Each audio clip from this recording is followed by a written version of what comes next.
a lot of action, a lot of vulnerability across the board. You'll see some things that you haven't ever seen with, Jersey's tough, right? And we break down a little bit, I think all of us at one time or another. You get to meet the new faces. You're going to like them. And there's a lot of fun. We don't know what we're going to see, right?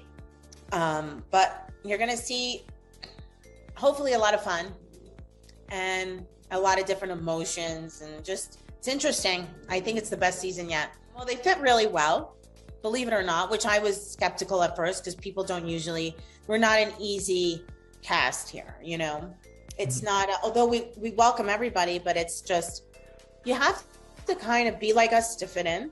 And I think that they both are. So, and there's Jen Fessler, friend of, funny. We call her Jen Messler. So funny. My favorite part was she walked out of the church. And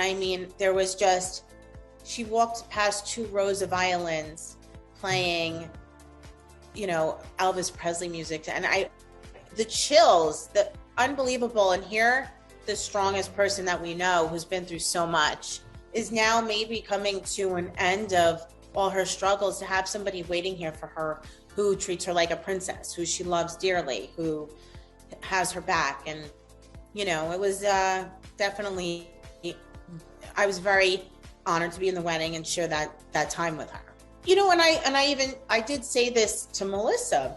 I just wasn't surprised because I knew they weren't in a good place at the time.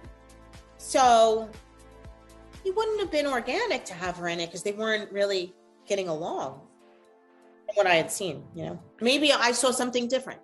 I think that it was an accumulation of years of things, fights, and I think it was just a breaking point.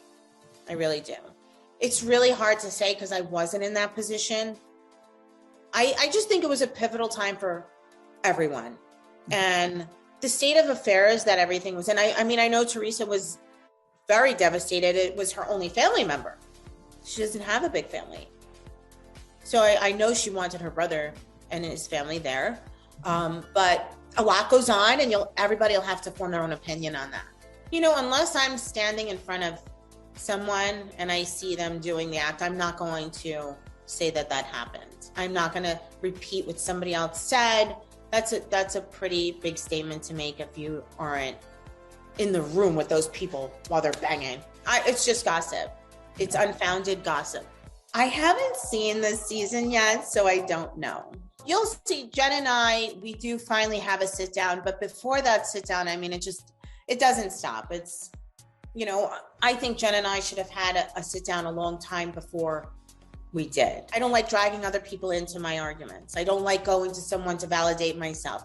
If I have a problem with someone, it's between me and them, and I want to sit down, not on a platform, not in a crowded room. Let's just talk. Because when people are emotional, and I feel like they get emotional in front of other people for whatever reason, you're not going to get anything done. It's not rational. You can't have a rational conversation while someone's emotional. So I usually wait for that to calm down.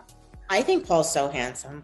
Last year for Valentine's Day, our first Valentine's together, he took me, I always said I wanted to go to a castle in Ireland. So he took me to a castle in Ireland. We met his family. His whole family's there. Mm-hmm. And what's funny is his mom makes a cameo on the cast trip. And she is a pisser. And, that was a trip where we were like a sorority. So I don't know how things got so bad after that. And I'm so upset because as girls, we were running in and out of each other's rooms and we were having such a good time. And I just don't know why would this happen? We are. So living together. So my address isn't on my license here, but when Paulie and I were dating, we took our first trip. And when we came back, he asked me to kind of stay. He's like, oh, don't go back. So I did, which was a different thing for me. But the things in this, I dropped my guard in this relationship, which I don't do in life, period, because Paulie said everything that I always wanted to hear.